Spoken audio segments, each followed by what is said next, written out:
Today we're going to put this function in the MATLAB, specifically in Simulink interface. So uh, the first step is open the MATLAB software and click in Simulink. So click on blank model and wait.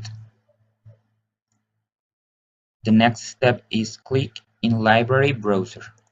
So this window shows the tools, the most common tools of Simulink.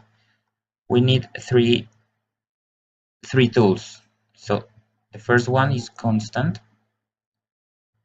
and the second one is a scope. You can see the results, and the third one is the integrator, and we can close this window. So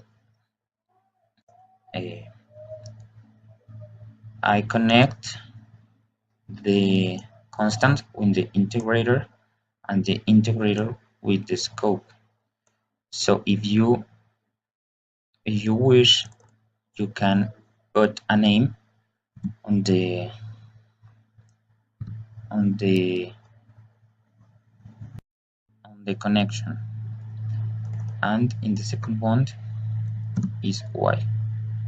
So to see the results, click in run, this green button in the up side, and after that double click in the scope to see the results.